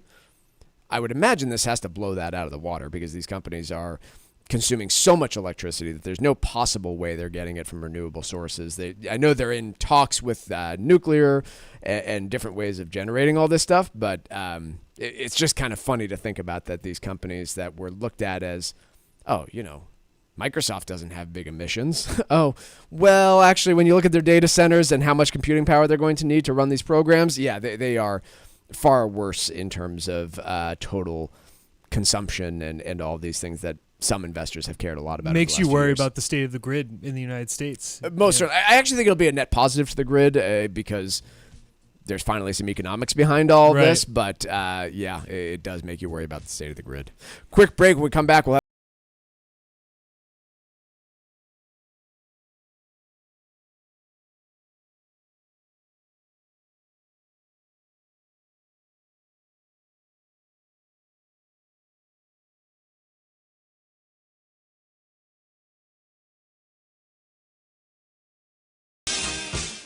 This is Tucker Silva of the Financial Exchange Show, and I'm joined today by estate planning attorney Todd Lutzke from the law firm of Cushing & Dolan with your Financial Exchange quick tip of the day. And today we're talking about techniques that can help protect your assets from long-term care expenses last minute. Todd, is the healthy spouse allowed to keep anything when the sick spouse enters a nursing home? And what happens if the sick spouse has the majority of the income? Great question, because when you're talking about applying for Medicaid last minute, or when someone enters a nursing home and you want to do this last minute, they're going to look at both assets and income, right? So from an asset standpoint, as a married couple, they do allow you to keep approximately $148,000. That piece is indexed for inflation or changes every year. The sick spouse is allowed to keep $2,000. So you're around $150,000 of total assets that you can keep. By the way, if you're single, you only get to keep $2,000 in assets.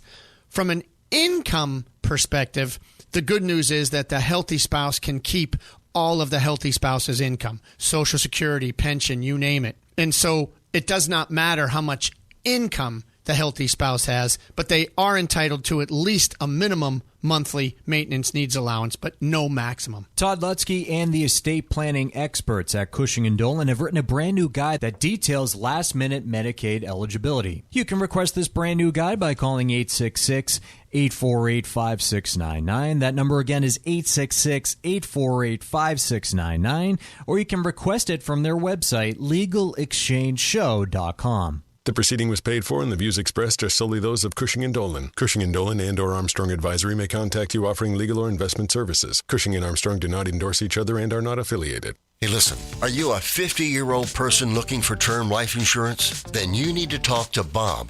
Bob specializes in helping people find $1 million or more of term life insurance for a couple of $100 a month. Look, you need to know there's a price war in the term life insurance business, and you may be paying too much. Call Bob, and he'll shop and see how much money he can save you. Look, this could be the last term life insurance policy you ever have. Your rates are guaranteed for the next 20 years. That's right, guaranteed level rates for the next 20 years. And if you're a smoker or your health is not perfect, Bob has great rates for you too. So for $1 million of term life insurance coverage for a couple of $100 a month, call Bob right now. 800-965-7987. 800-965-7987. 800-965-7987. That's 800-965-7987. Paid for by Term Direct. There are many factors to consider when planning for your retirement, including the importance of your tax liability. This is Mike Armstrong from the Armstrong Advisory Group. Reducing tax liability can be potentially more effective than chasing higher investment returns. If you are nearing retirement and need to understand how to help your investment approach and limit your tax liability, call us at 800-393-4001 and request our new guide called Retirement Tax Efficiency. We'll educate you on ways to create a tax-efficient strategy,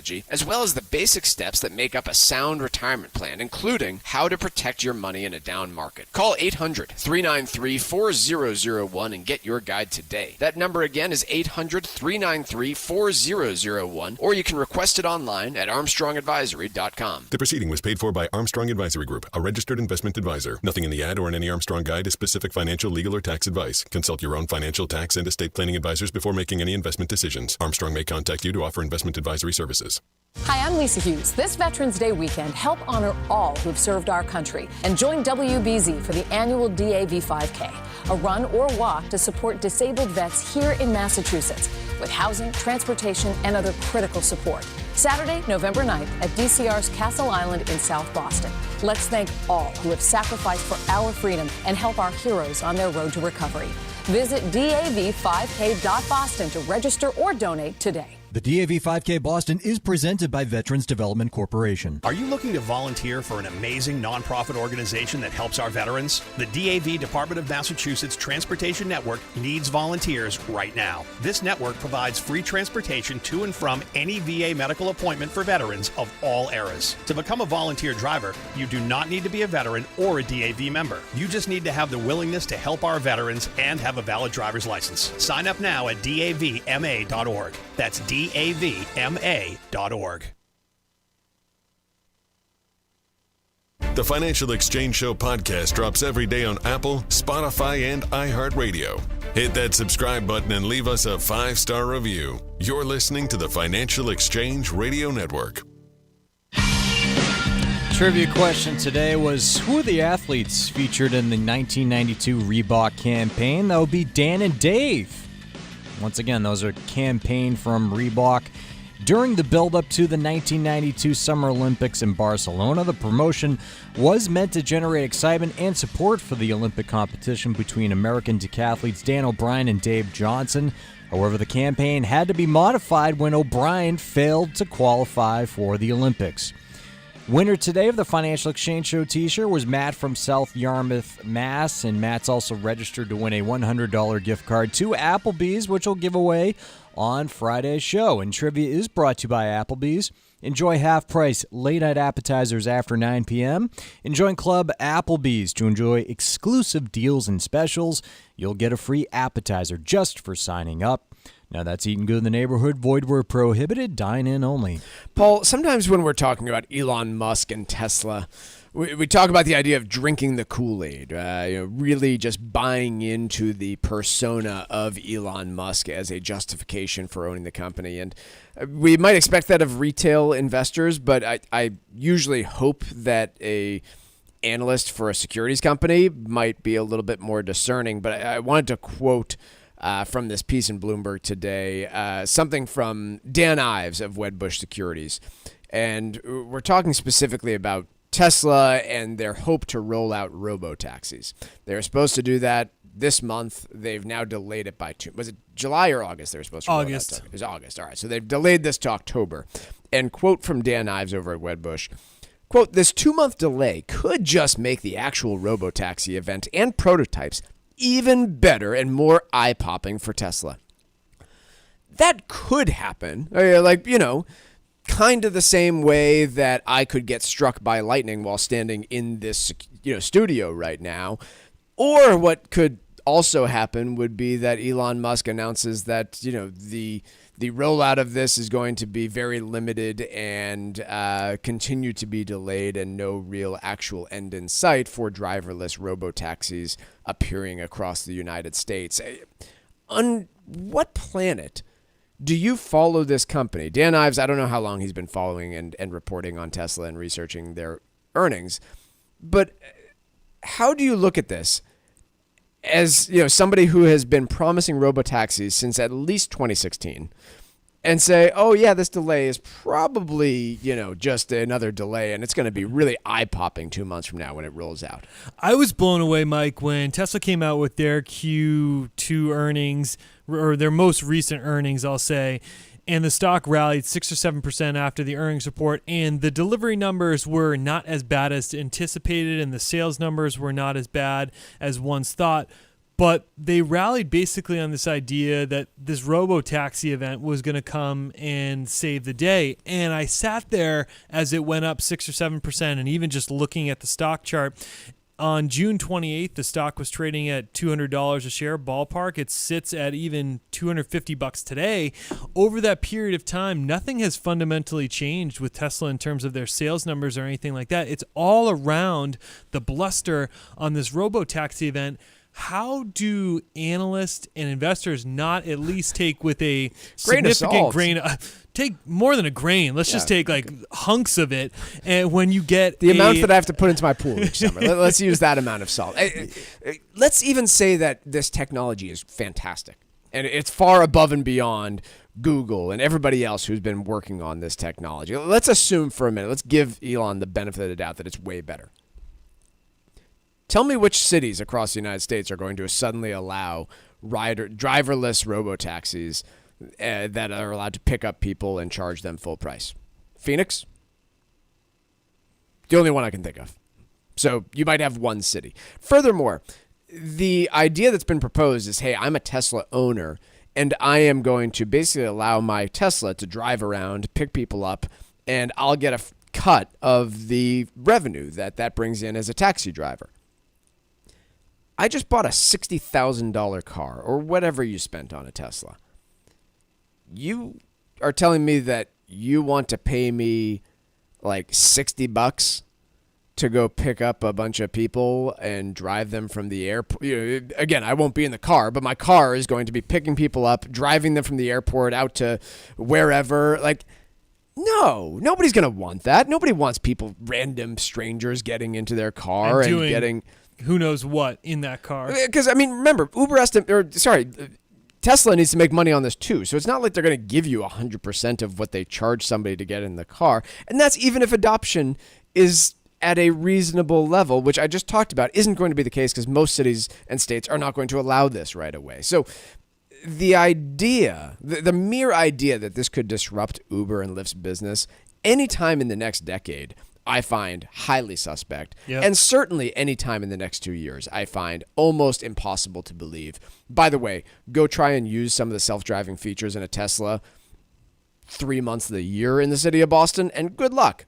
They don't work because it's garbage weather and the vehicle doesn't know how to handle that sort of thing. Can you imagine if you let your vehicle out to pick people up and it just got stuck somewhere? It just doesn't come back to you? Oh, I was hoping to go home after work today, but I guess I'll just live here now.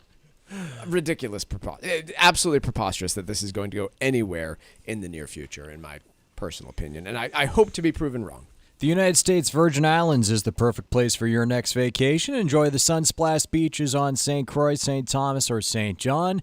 Wake up every day to 75-degree temperatures, sand between your toes, and the finest cuisine anywhere in the Caribbean. The U.S. Virgin Islands is more popular today than it's ever been in its history, making it one of the most popular travel destinations around. The summer heat is upon us, but the holiday season will be here before you know it, so make your plan to avoid the cold and enjoy the most fantastic spot in the Caribbean. Go to visitusvi.com right now and explore their incredible vacation packages today.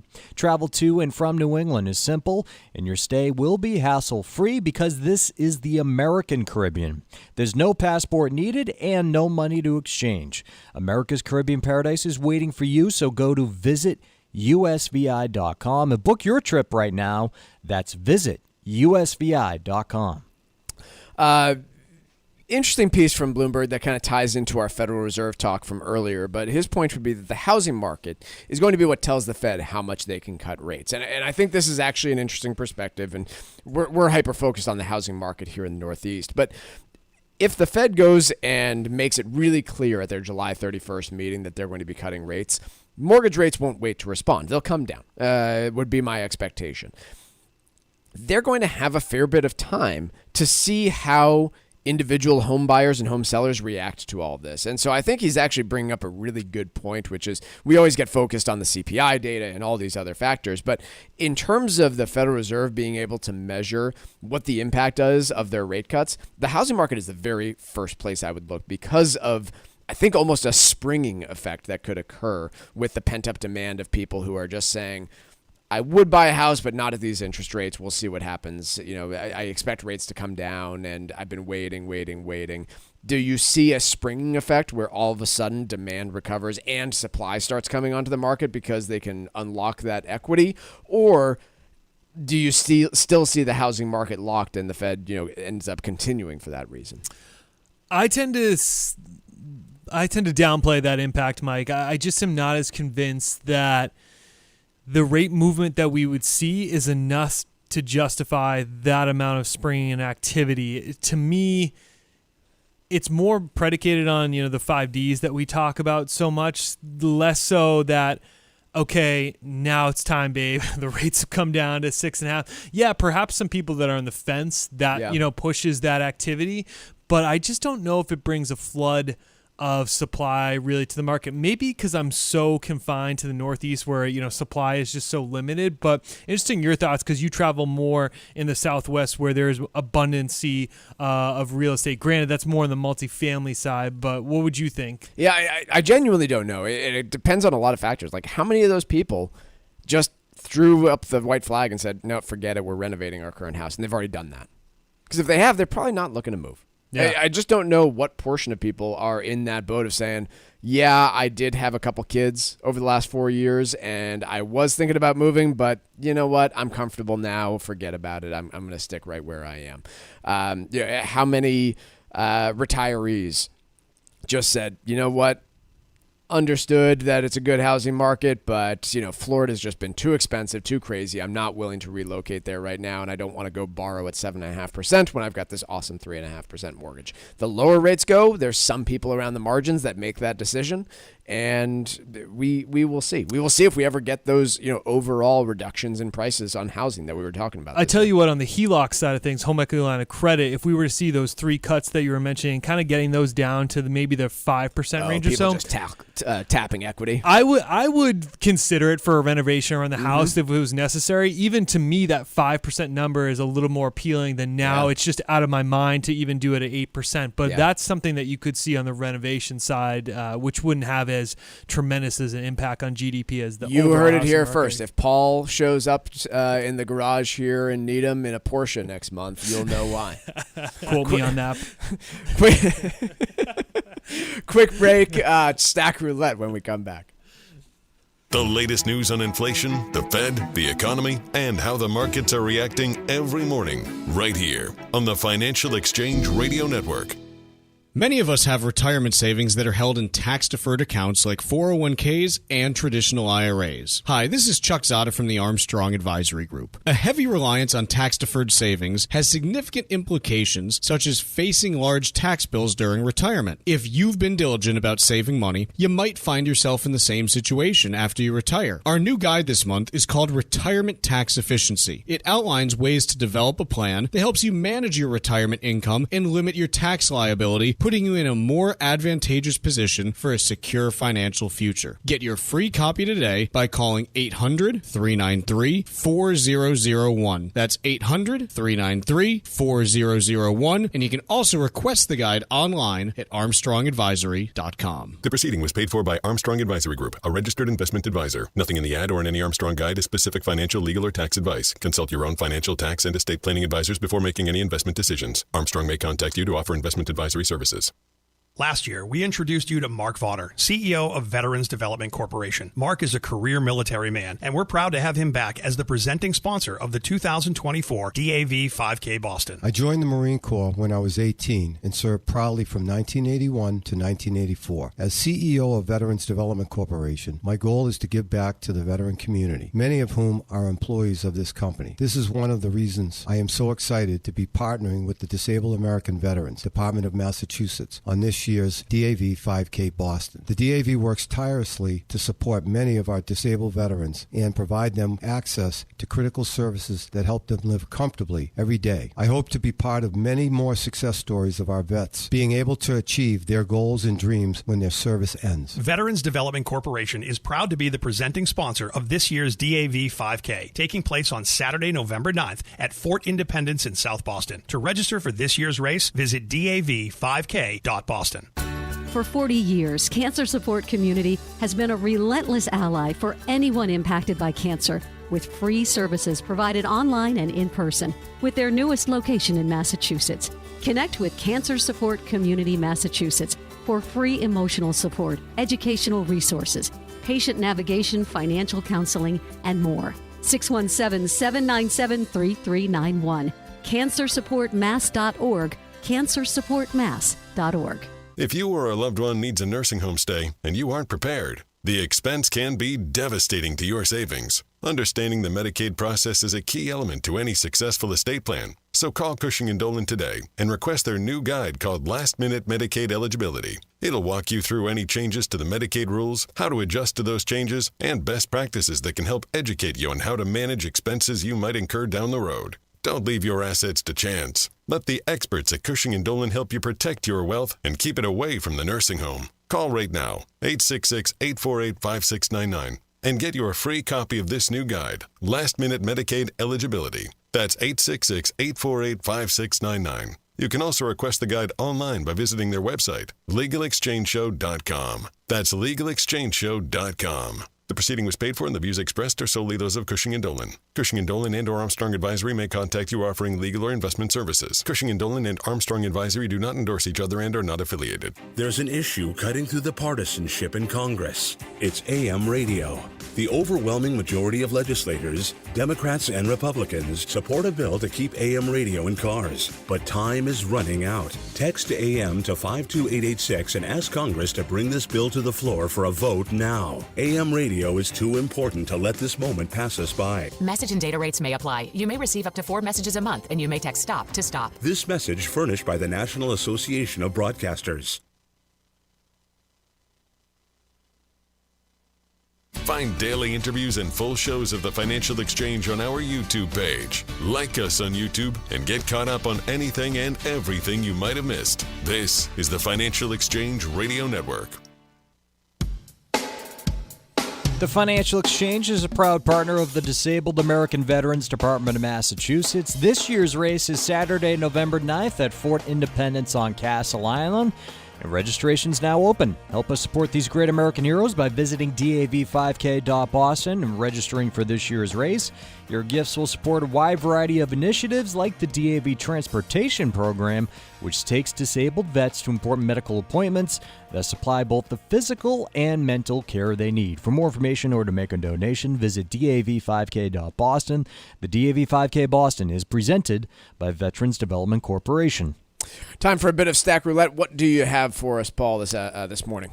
The future of children's television isn't television. An article here from Wired, but also there's a more recent one here done by Business Insider, and it talks about basically the shift that we've seen where cable networks and you and myself, Mike, growing up consuming Nickelodeon or Disney on broadcasts on cable networks is sort of long gone, and YouTube has really replaced that in terms of kids and their consumption habits. And it really is a difficult challenge that Disney has faced to battle. Obviously, they've developed Disney Plus, which contains a lot of their IP, and that will continue to be a reason that Disney stays strong in the space. It's just because of the IP that they've built up. But YouTube is absolutely a force, and if you look at just consumption of streaming in general, it makes up a really significant weighting in terms of what people are watching nowadays. It is, and this is a message specific to the young parents out there. Beware. One, the child settings on these things are not great at filtering stuff out. We've covered stories from New York Times and Wall Street Journal in the past of videos that have been posted to YouTube that are designed to look like a kid's cartoon, and then they'll cut something in the middle that's horrifying or pornographic or literally instructions on how to harm yourself posted into these YouTube videos. I have, my kids started watching a lot of this stuff, and I have pulled way, way back on that after reading some of this stuff, and have become far more comfortable with the control of, say, a Disney application. I was speaking to a parent that I did not know this person beforehand, but they have an 8-year-old who is tooling around on, I think it was the kid's iPad, and somehow came across like hardcore pornographic videos on there. On YouTube?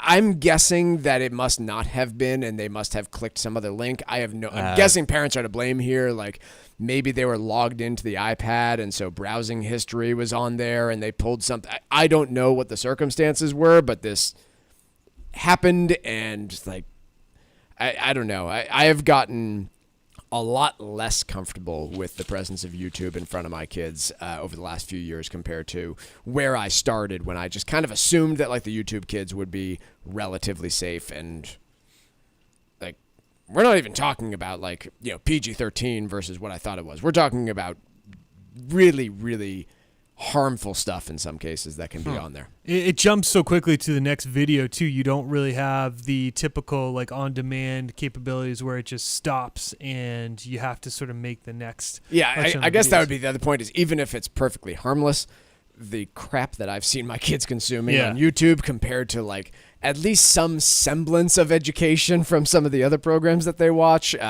there's a big difference. Like, I really don't want to see my kids watching some kid play with their dolls and making their living that way. It's weird.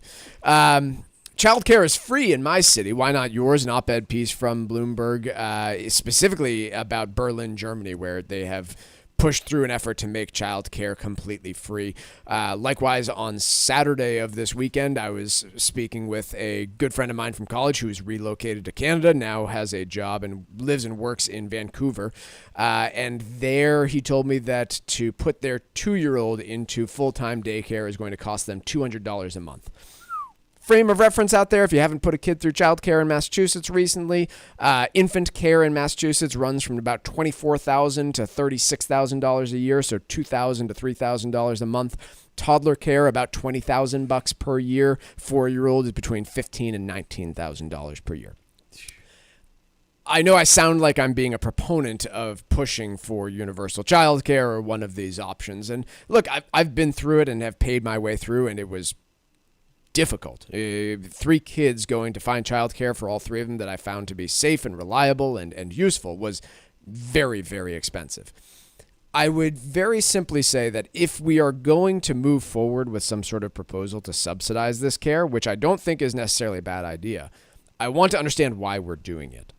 Because if the goal is to increase the birth rate, I think there is very little evidence to support that subsidizing childcare actually successfully does that. No. So go take a look at the birth rate, the fertility rate in Germany compared to the U.S. or Berlin compared to all of the U.S. Far lower. Canada compared to the U.S. Again, lower, in spite of nationally subsidized childcare. And so there might be good reasons to do this. It could increase the labor force participation rate, all sorts of different reasons to potentially consider a policy like this. But if the aim of the policy is, hey, we want to make sure that we still have enough kids being born to eventually fund Social Security and all these other things, I would be really, really hesitant about putting something forward, some bold statement like that, because dozens of countries have tried different incentives to increase the fertility rate, increase the birth rate in their countries. I've seen none that has been genuinely successful. I think I saw a report on one area of Italy that implemented 15 changes at the same time, and they actually did see a change in things, but it was building new schools, child care, much longer paternity leave, maternity leave, all these different policies to make a real culture around increasing the birth rate. And I suppose if you go with all of those, then you might see an impact, but just moving around the edges, I wouldn't expect it to. No, that's certainly not going to be a reason that triggers anyone to have or not have a kid. I would think not. Taking a look around at markets, we've got a mixed market, but the NASDAQ is just barely negative, down 2 points. The S&P up 19 points, or about 1/3%. Dow up big, 500 points, 1.25%. We'll have a full market recap for you tomorrow. Have a great afternoon, everybody.